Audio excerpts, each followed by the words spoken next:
Hello students, आज की इस Hindi to English translation video का सेंटेंस है यह मोहन की किताब है।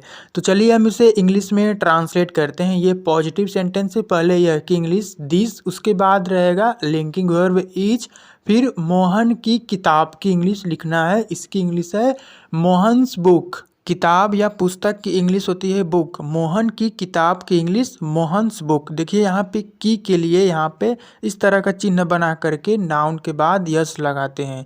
तो मोहन की किताब मोहन्स बुक, और इस चिन्ह को कहते हैं अपॉस्ट्रॉफी। अपॉस्ट्रॉफी। तो अपॉस्ट्रॉफी के कुछ नियम भी होते हैं, चलिए उसे भी हम जल्दी से समझ लेते हैं। जैसे कि मोहन की किताब यानी मोहन्स बुक, राम की किताब यानी राम्स बुक। लेकिन अपॉस्ट्रॉफी चिन्ह लगाने के अलावा आप इसे यह भी कह सकते हैं the book of Mohan. Mohan की किताब यानी द बुक ऑफ मोहन, यानी यह मोहन की किताब है। इसकी English this is the book of Mohan.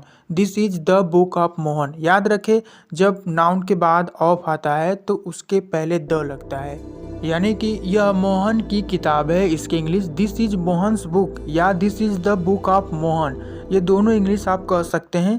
पहले सेंटेंस में ज़्यादा महत्व मोहन को दिया गया है और इस सेंटेंस में ज़्यादा महत्व किताब को दिया गया है।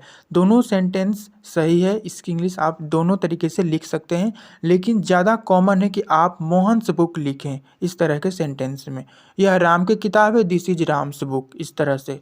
अब बात करते हैं अपॉस्ट्रॉफी के कुछ नियम की। जैसे कि मोहन की किताब के लिए अपॉस्ट्रॉफी का प्रयोग किया गया है मोहन्स बुक। इसी तरह लड़कों का स्कूल, इसके लिए आप कहेंगे बॉयज स्कूल, बॉयज स्कूल।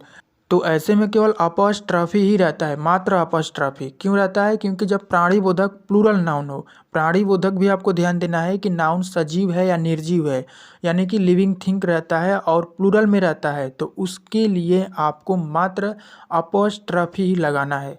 जैसे लड़कों का स्कूल यानी बॉयज स्कूल। नेक्स्ट है घर का दरवाज़ा।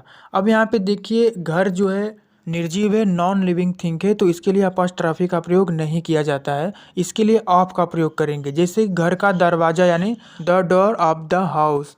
तो दोस्तों फिर मिलेंगे इसी तरह के और भी हिंदी टू इंग्लिश ट्रांसलेशन के नए वीडियो में नए सेंटेंस प्रैक्टिस के साथ। Thanks for watching.